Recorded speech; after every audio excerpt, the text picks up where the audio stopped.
Stop! Wait, says Mr. Squirrel. It's time to learn selective toning. Sorry, that was really cheesy. All right, so I'm going to demo selective toning today so you can see how I could take a photo such as this. Isn't this funny? This is from National Geographic. Love their stuff. So good, those photographers.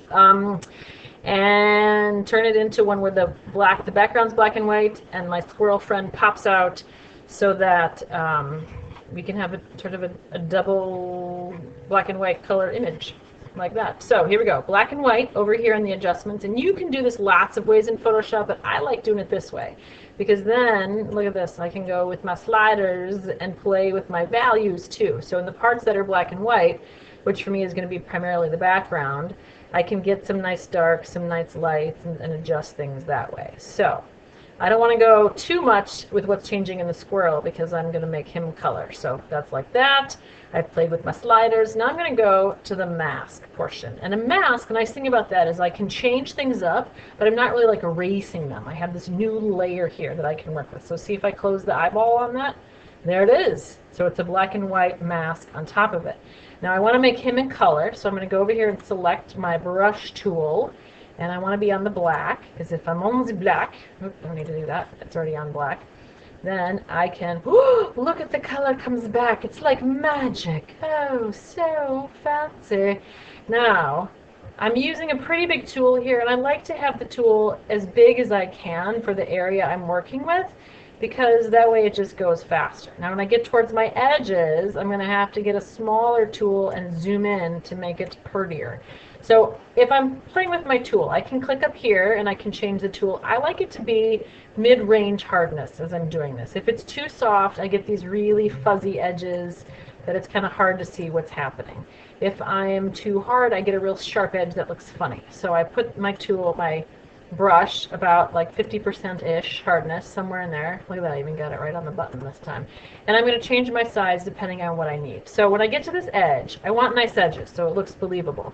So I'm going to Command, if I'm on a Mac, Control plus if I'm on a Dell or a PC, Control minus to zoom out, Control plus to zoom in. And then I like to use my space bar because it's easier to move around than going here to my sliders. I press and hold the space bar and look, a little hand pops up. Hello, hello! And then I can slide this around. Now my tool looks giant to me, so I'm going to make it a little bit smaller by using the brackets on the side of the letter P, just to the right of letter P. And this is a little hard to see because actually my color is black and white there. So I'm going to scroll down a little bit, and there, here I can see it's more brown. So I know I'm getting more of that.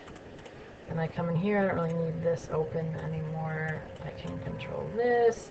So I'm coming around this way. Now if something's not working, I'm either not on the mask over here. See how if I can select the background, I'm on the wrong layer, or if I select over here something, I have to make sure that those little brackets are around the white space. That's the mask. So if I'm not on there, it's not going to change and move for me.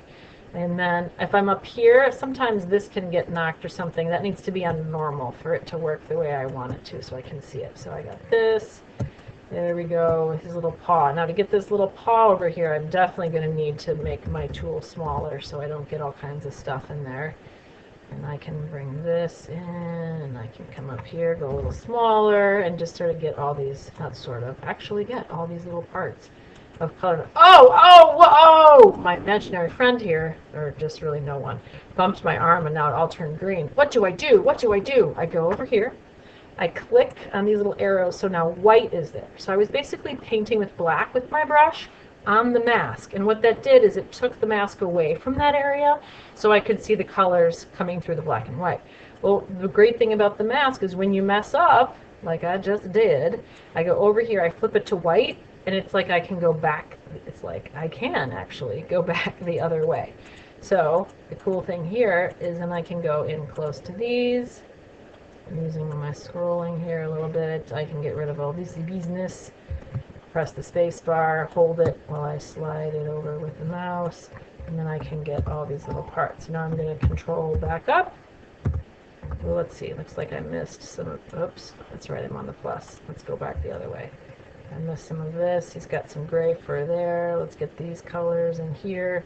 And I'd probably be taking my time and doing a better job if this wasn't a quick demo for you, so you can see.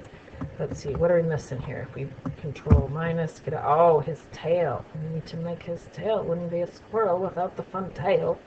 So I go in here, and I go like so.